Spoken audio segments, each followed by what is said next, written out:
आप में से बहुत से लोगों के कमेंट्स आ रहे थे कि शॉर्ट नोट्स कैसे बनाएं। So welcome back to my channel friends. आप सभी के कमेंट्स पढ़कर मुझे बहुत खुशी हुई, इसलिए आज की ये वीडियो पूरी तरह से इसी टॉपिक पर है। सो वीडियो को एंड तक ज़रूर देखना। शॉर्ट नोट्स का एक सीधा सा रूल होता है, पूरी किताब दोबारा नहीं लिखनी है, सिर्फ वही पॉइंट्स लिखने होते हैं जो डायरेक्ट एग्जाम में आते हैं या जिन्हें हम बार बार भूलते हैं। आज मैं आपको अपने कॉन्क्रीट टेक्नोलॉजी के नोट्स से समझाती हूँ। सबसे पहले मैंने कवर किया है मिक्स डिज़ाइन, इसके बाद IS कोड 456 2000 की एक्सपोजर कंडीशंस आती है, जैसे mild, moderate, severe, very severe और एक्सट्रीम। इन्हें याद करने के लिए मैंने अपनी एक छोटी सी शॉर्ट ट्रिक बनाई है और साथ में इनकी पूरी एक टेबल भी मैंने ड्रॉ की है ताकि एक नज़र में सब रिवाइज हो जाए। यहाँ से एग्ज़ाम्स में बहुत सारे क्वेश्चंस आते हैं और ये बहुत ही इम्पॉर्टेंट टेबल है। सो ऐसे मैंने यहाँ पे अपनी ये टेबल बनाई है और मैंने इनके सामने अलग से लिखा भी है कि किस यूज़ में आती है, कहाँ पे हम इनको यूज़ करते हैं। और टेबल से क्या होता है कि हमें माइंड में रहता है और हमें जल्दी याद हो जाता है। उससे रिलेटेड मैंने नीचे फॉर्मूला भी लिखे हैं। आगे इसमें fly ash, modulus of elasticity, setting time और हीट ऑफ हाइड्रेशन जैसे इम्पॉर्टेंट टॉपिक्स भी हैं।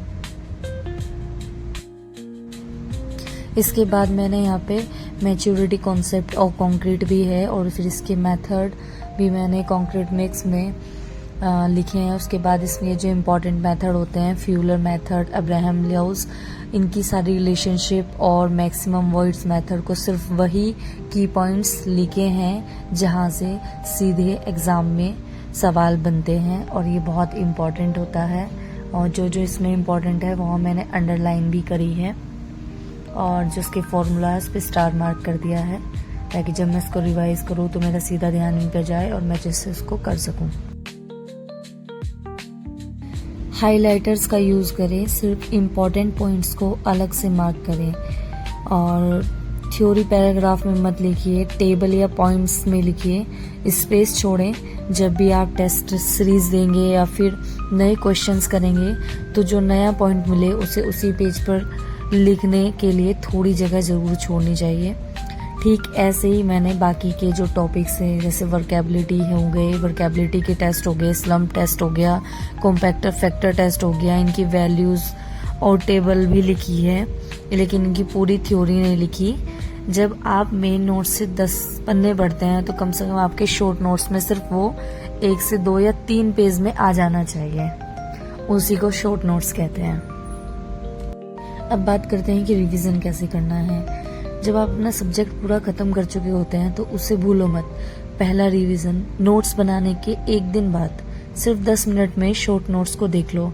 दूसरा रिवीजन आप उसके 3 दिन बाद करो। तीसरा रिवीजन 7वें दिन करो। जब आप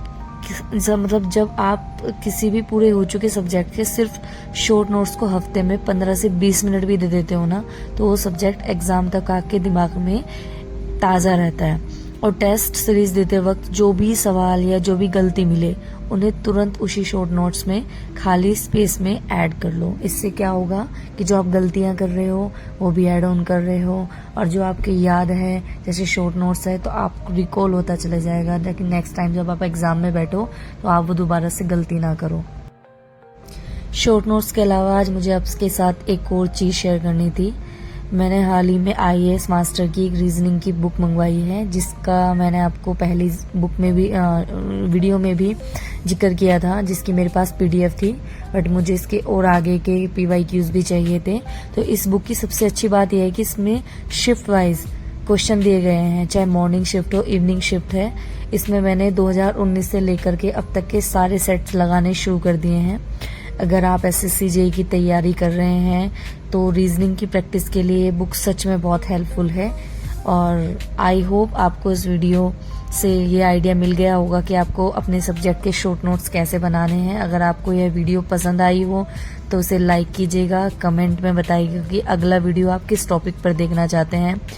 सो मिलते हैं नेक्स्ट व्लॉग में। अपनी स्टडी अच्छे से करते रहिए और इस बुक को प्लीज जल्दी से परचेज कीजिएगा और उसके PYQs लगाइएगा।